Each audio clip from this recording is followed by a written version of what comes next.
In this video, I'm going to be sharing with you how to run the double mug defense post patch, and I'm going to be doing it from a man-to-man type of base. You could do this from a zone base if you were a nickel dog 3 buzz. We're going to do it from a man base. Coach adjustment is nothing really needed. Auto flip is fine, and the biggest thing here is you want to have fast outside linebackers at those DN spots. But basically, we're just going to go in mid blitz. And what I like about this defense is I think that this is the best defense to play man to man out of. And because you pretty much force them into blocking their tight end if they want to block your blitz, which I think makes this a really, really good defense. So all you're going to do to set up the defense or the blitz aspect is we're just going to take the safety that's on the running back and we're going to stand over the center. When you do this, when you bring your safety over the center, it's going to make the pressure better. And then we're not going to send 6 here to start out. We're just going to send 4. So we're going to man the linebackers up on the tight end and the running back, and we're going to have a deep half over top. And if you want to shade underneath, be my guest. If you don't understand, the solo receiver is like the one that you got to kind of watch out for. A couple things we could do. We could go third, and then we could man our user up to him and switch stick onto like the half. Kind of different options.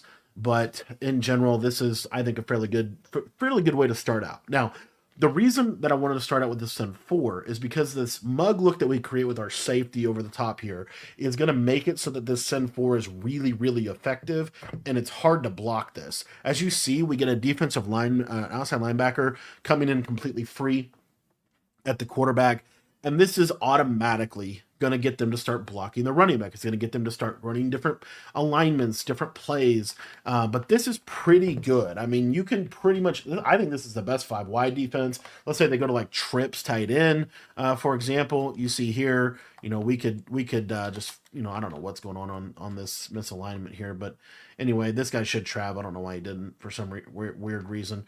But the thing I'm trying to show you here is, we're going to do the same basic thing. And again, what I would basically do here, what I'd probably honestly do is cross man the tight end and then have, this guy on a cross man, maybe a cloud or something like that. But in general, these are some options.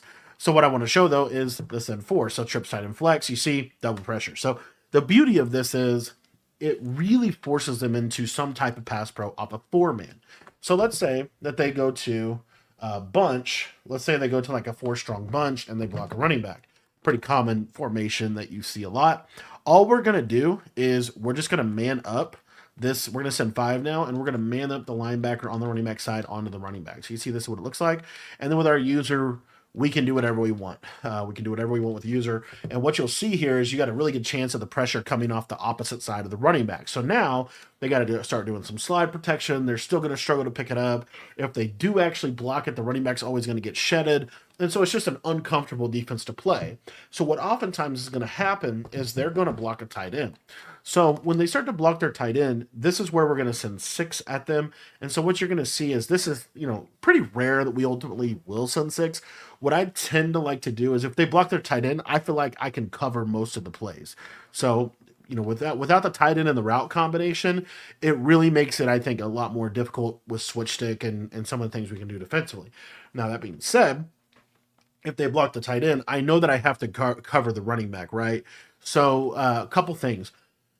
I think you could just use the running back. I don't think it's that bad. So like if they block tight end, let's say they put the running back to the flat, we're just going to run down at the center and then just go cover the running back.